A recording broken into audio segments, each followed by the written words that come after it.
As I was reviewing my notes, it dawned on me that today's my wife's birthday, and I'm here, and she's not. So I'm going to say happy birthday on the SEC Network to my wife, who doesn't have Twitter. Shane Beamer is our next coach. Shane has been at the University of South Carolina as head coach for 1 year, moving into his second year. He was there before as an assistant coach. I said this last year. Shane was always one of the people who I'd met back when he was at Mississippi State. When I'd see him at subsequent stops, he'd come up at games where we were at the same place at the same time and say hello, and I've always appreciated that relationship. Last we saw Shane post-game. He was being knocked in the head by a 5-gallon tub of Duke's mayo, and that's a reward for a successful first season, improving the Gamecocks from the previous year when they went 2-8 to a 7-6 campaign, and a win over North Carolina in the Duke's Mayo Bowl, producing the dunking and the knock in the head. He tied the school record at South Carolina for wins by a first-year head coach and surpassed the win total of the 2 previous seasons combined, earning him a share of the Steve Spurrier First-Year Coach of the Year Award, presented by the Football Writers Association of America. He's got 3 great kids, a wonderful wife, had the chance to meet them each. You've seen some of them on social media. In fact, I was disappointed he did not walk in with his today's sunglasses, if you've seen Twitter in the video. So he's without the sunglasses today. But his son Hunter apparently evaluates his social media performances and his coaching performances via Twitter. So awesome family. Great to have Shane in the league. Great to have him smile after experiencing the Duke's Mayo bath. University of South Carolina head football coach Shane Beamer.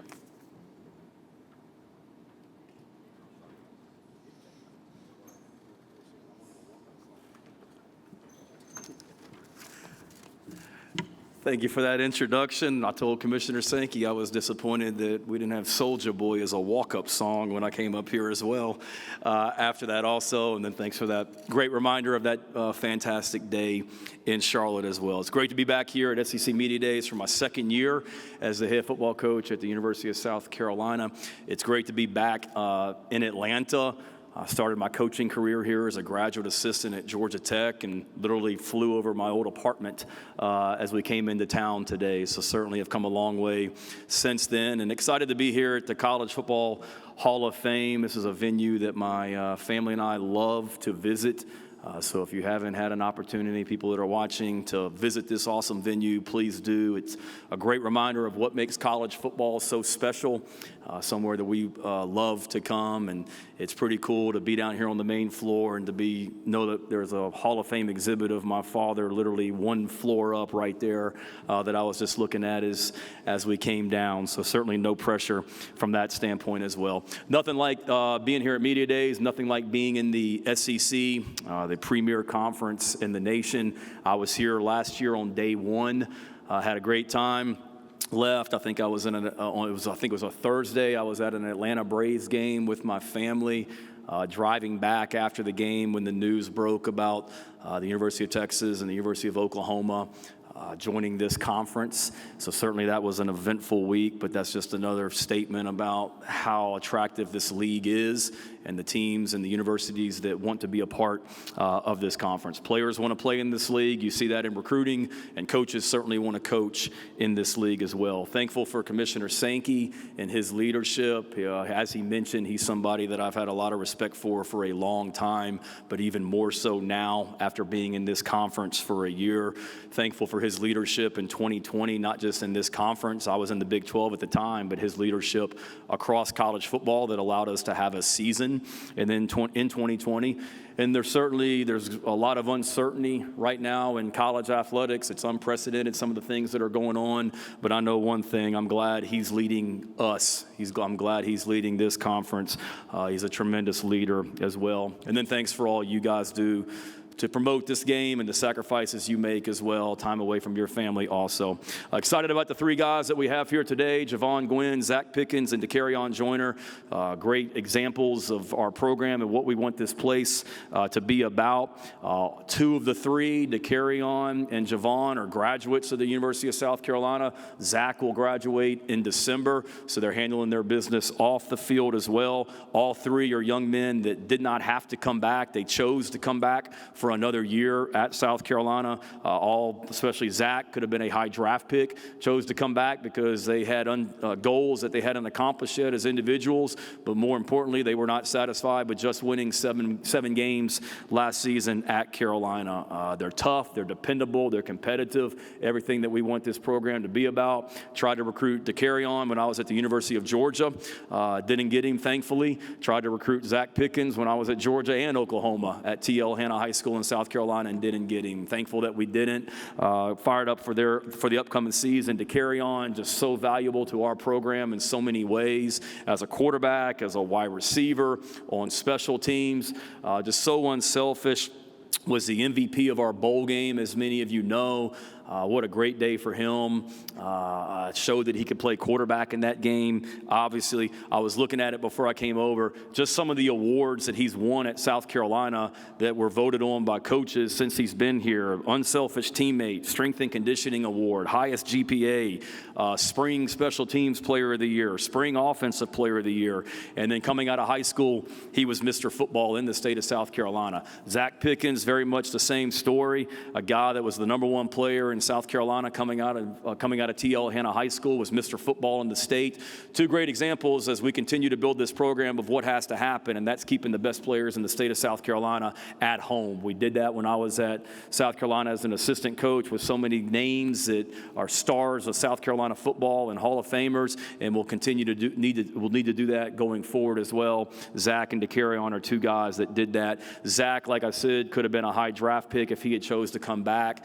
He didn't. He came back to us, which we're thankful for, and if anything, he's gotten better. He was voted on by our coaching staff at the end of spring practice as our most outstanding player on defense. And then Javon Gwynn, you talk about durable and dependable. That's Javon Gwynn, 34 consecutive starts on the offensive line for us. He was voted a captain last year as a junior. To me, there's no greater honor as a teammate than to be voted a captain, and he was voted a captain as a junior last year as well. Been on the SEC Academic Honor Roll all 4 years that he's been at Carolina. And a highly decorated high school prospect out of Charlotte, North Carolina, which is a strong, strong recruiting base for us, as you guys know. Really like this 2022 group that we have. I love being their coach. I love coaching this team. The work ethic, the maturity, the hunger to improve has been evident since January when we came back after the bowl win. We made great strides last season, going from 2 wins to 7 wins. And a challenge for us is making sure our guys understand that going from 7 to the next step, the next level, is going to take even more work. And everything that I've seen from our guys since they came back shows me that they understand that. Last year I stood up here and there wasn't a single person in here that was talking about South Carolina football other than maybe our beat writers. No one was talking about any of the individuals on our football team across the country last year. I think the most noise we made at SEC Media Days last year was when we reenacted the Coach Spurrier Arby's picture on the way back to the airport. But there was very little talk about our football team. That's different this year.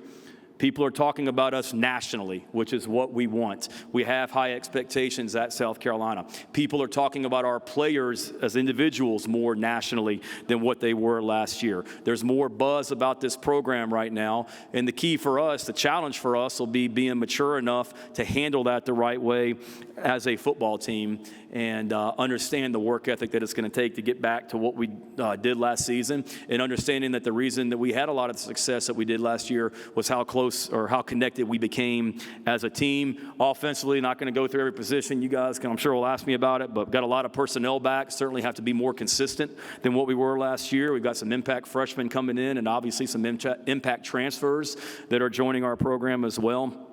Excited about some additions to our coaching staff. Jody Wright coming in from the NFL to coach tight ends. We've hired Freddie Kitchens, obviously a name throughout the SEC that everyone knows, to come in as a senior analyst. Excited about what they'll bring to our staff, along with the returning coaches. Marcus Satterfield, our offensive coordinator, fired up for what we'll be able to do as an offensive staff in year 2, and the people around Marcus as well. That's a group. There's no egos in that room, and everyone's working together to be the best offense we can be. Defensively, made some great improvements last year under Clayton White. Statistically, we've added Sterling Lucas, a new defensive ends outside linebackers coach from the NFL as well. Sterling's done a great job. We lost a lot of really great players off our defense last year, but especially some great leaders on our defense last year. J.J.E. Nagbari was a captain. Jalen Foster for us last year was a captain. So it'll be a challenge for us to replace them on the field with the leadership off of that as well. Pete Limbo in our special teams unit made some great strides last season as well. We have to replace the all-time leading scorer at South Carolina and Parker White, which will not be easy, but fortunate that we returned Kai Kroger, our punter, and the rest of the key specialists as well.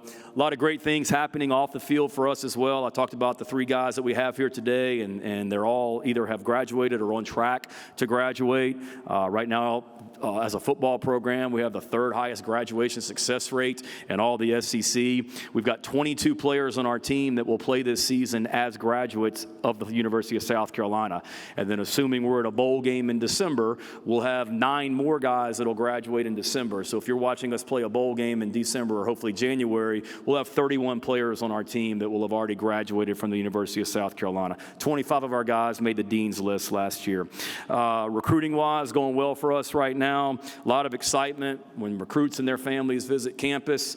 The words that come up all the time are real and genuine when they talk about our coaching staff and the players in our program, which it's easy to be real and genuine when you're recruiting to such a fantastic place like we are at the University of South Carolina. Awesome academics, capital city in a fantastic state, the greatest fans in all of America. Our facilities, the Long football operations facility is second to none. Our staff that we have at Carolina, other championship sports like Dawn Staley and our women's basketball program. We've shown that you can win championships at South Carolina, and we will continue to at the University of South Carolina. And in closing, so excited about the future. Like I mentioned, there's so much local but also national attention about our program right now, which I'm excited for our players to be able to experience that. People want to be a part of what we're doing. It was announced last week that ESPNU is going to be focusing on us with their All Access series in the month of August and September. Welcome home. South Carolina football will air on ESPNU and other ESPN networks starting next month.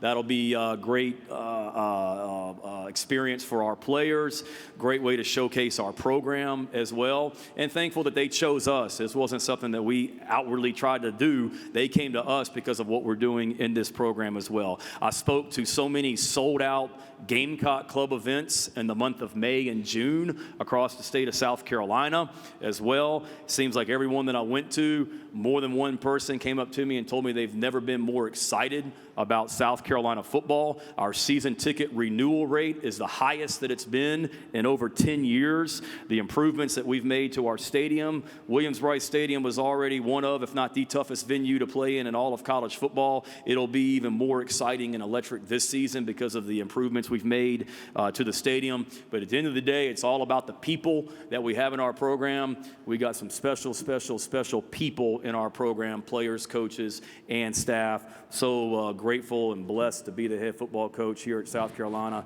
and we are just getting started with what we're doing. So with that, I hope I kept it under 17 minutes. I heard that was the rate today so far that I needed to keep it under. Hopefully I did, and with that, I'll be glad to take any questions. Thank you, Coach. If you have a question, please raise your hand. Aaliyah, Bailey, or Kiera will get you a microphone. We're going to start over here to our right, Coach, on the second row. If you can, please stand, give your name and affiliation. Thank you. Coach Trey Wallace, Outkick. Hey, Trey. Going back to last year, you had Zeb Nolan coming off, and you were trying to put him at the quarterback position because of depth. How much better is it this year compared to what you guys have compared to last year, and how much is it a relief for the coaching staff and everyone? Yeah, when I stood up here last year, I certainly didn't anticipate a month later, having our graduate assistant be our starting quarterback, and I certainly didn't envision starting 4 different quarterbacks throughout the season like we did last year because of injuries. It certainly makes a difference. I think if anything, it's just the experience and the depth that we now have in that room compared to last year. Going into last season, Luke Doty was our starting quarterback, and he only had been on campus for a year. I think he started 3 games in 2020, so he didn't have a lot of experience. Now you got a guy like Spencer that's played a lot of football, has won a conference championship at Oklahoma, and then you add guys like Luke, who have now are a year older as well, along with some impact freshmen and that we've brought in. It's a different quarterback room, and it's certainly we have a lot of work to do, but it certainly, as a coach, makes you feel better about the situation going into the season. Coach, we're going to go in the aisle right in front of you, 4 rows back. Hey, Coach. Brad Crawford, 24/7 Sports. Hate to ask you another question about Spencer Rattler, but obviously he's the highest-rated quarterback this program has ever signed. How much pressure this season is on his shoulders to really make this offense flourish? I don't know if there's pressure. I would say this, Brad, people forget Spencer Rattler is the starting quarterback at Oklahoma. He had some pretty high amount of pressure replacing a guy by the name of Baker Mayfield, Kyler Murray, and Jalen Hurts. And then what does he do in his first 2 conference games at Oklahoma as the starting quarterback? We, not him, we lose to Kansas State at home. Then we lose to Iowa State on the road. So he's replacing all these guys, had a lot of pressure going into that season, started out 0-2 in the conference, never flinched. And then the narrative I know was he got benched last year in the Texas game.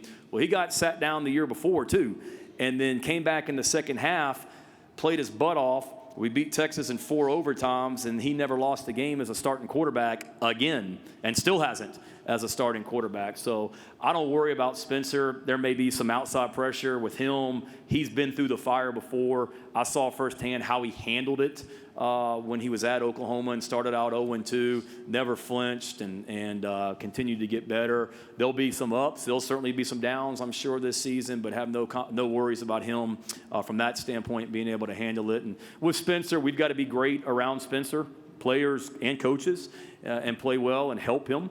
And then with Spencer, nobody's asking him to go out there and be Superman. Just go be you, and confident that he will. Coach, we'll go straight in front of me, 5 rows back on the near aisle. Drew DeArmond, WCZN Radio, Huntsville, Alabama. Coach, I wanted to ask you, last year you talked about culture and being able to, put your stamp on the program. You were very aggressive in the transfer portal. You got Spencer Rattler, Austin Stogner, Juice Wells, and then Devontae Reed. How do you bring these guys in and fit them in with your returnees in order to try to take the next step as a program and go from maybe 7-6 to 9-3 or better? Yeah, great question, great point. I think that's a challenge that every coach in the country is dealing with right now with the transfer portal is bringing new guys into the program and acclimating them to your program as quick as possible. And kind of like I mentioned earlier, we were a really, really, really close-knit team last year. We started out 2-2, and then we never lost 2 games in a row after that. If we lost a game, we were resilient and always came right back, and that was because of how close and connected that team was. So we'll have to do that again this year. We're very intentional about that, building a team and do as much as we can as a team from January up until the start of the season and really throughout the season to continue to build that closeness. And last year, some of these transfers we were bringing in, I thought were pretty good players, but I don't know how many of you really knew who Carlins Patel from Assumption College was, or Jason Brown, or whoever. This year we've got obviously some impact guys, named guys, but the way that we handle things and how intentional we are about building a team doesn't change. Coach, we're going to go over here to the right side. Hey, Coach. Joe Majika here with Gamecock Central. So obviously we're talking about transfer players. You grab a lot of guys from the portal. How do you go about balancing a recruiting class with guys from the portal and guys coming in from high school? Yeah, we always want to start with high school recruiting. There's great high school players and programs in the state of South Carolina. We're surrounded by so many great players. If you look at the history of South Carolina football and the great players that we've been able to bring from the state of Florida, or guys like Melvin Ingram that came from North Carolina, Carolina, or guys like Connor Shaw that came from here in Georgia. So we're surrounded by some great high school football. So we'll always start with high school recruiting, but certainly you want to be able to build a competitive roster year in, year out. And when there's a December signing period, and as we go into December, you kind of have a pretty good idea of who you're going to sign in December, and you realize, okay, if we need to sign 2 running backs, for example, which we needed to last year in high school recruiting, and we didn't, well, now we need to look to the portal, which is what we did, bringing in Christian Beal-Smith and Labassiere Carroll. So I think every year is different. If we could sign 25 guys from the high school ranks a year, we would. That's not always going to be feasible to win football games in the SEC, though. Okay, we're going to stay in that same section about 4 rows back over to our right, Coach. Connor O'Gara, Saturday Down South. I heard you mention before about how you recruited DeCarrion when you were at Georgia, and I imagine you had to have another conversation kind of recruiting him again when you arrived at South Carolina. What were those 2 conversations like? Yeah, great question, Connor. Yeah, I remember going into Fort Dorchester. I mean, obviously what DeCarrion did in high school speaks for itself, and I was at Georgia at the time, and Jim Chaney was our offensive coordinator, and you know, part of me, because I may have my years mixed up, I want to say that was the year that Justin Fields came out, I think. I may be a year off, but we were going back and forth on whether we were going to take 2 quarterbacks that year at at Georgia or not. And DeCarrion was somebody that we really, really, really liked, and made multiple trips to Charleston, you know, to see him. And he chose to come to South Carolina. It was a great decision for him. And there wasn't a whole lot of, you know, talking when I got hired. It was, he and I had a good relationship when I was trying to recruit him out of high school, and followed his career at South Carolina. I knew what kind of player he was. And with DeCarrion, he's team first all the way. I mean, you saw, I mentioned it earlier, our first spring, he's named by us as coaches as the most valuable special teams player and offensive player coming out of spring practice. And he's a team guy. And he showed that throughout the year. He showed that with what he did in the bowl game. So he wants what's best for South Carolina football. But proud of DeCarrion because he's shown that he is an outstanding quarterback. He's shown that he's an outstanding receiver. He's an outstanding special teams player. Just an outstanding leader in person, and I'm glad he's on our team. Coach, we're going to go in front of me, about halfway back on this near aisle. Good afternoon. I'm Kobe with Bulldog Illustrated. You're clearly a youthful coaching personality, and I just wanted to know how you use that to promote a fun culture on your team. And then a follow-up question, I just wanted to know what went into the planning and execution of the Soulja Boy video. Appreciate you saying I'm youthful. I don't always feel youthful, but I like feeling that way. Appreciate you saying that. No, I think so. It's one that we got a lot of great things going on in our program. We got some great people in our program. And don't get me wrong, I mean, we work really, really hard, and it's not easy being a football player out South Carolina. It's very demanding, and you're held accountable for everything that you do on and off the field. But there's also got to be some joy with what you do. This game's hard enough, and we want our guys to have fun, and I want this to be a program that when our players wake up each morning, they look forward to coming into our football facility each day. And I don't know if that was always the case before I got there. They do now. And anytime we get the opportunity to showcase our program, we want to. That came together very quickly. Justin King, who heads up everything for us with our social media and creative design, is the best in the world at what he does. And I learned a long time ago, like, I don't need to, when he tells me he has an idea, I don't need to ask what it is. I just tell him, what time do you want me there, and what do I need to do? So that's what it was this morning. I knew it was big because normally he'll just text me or call me. He actually picked me up in the car because he wanted to present the idea to me.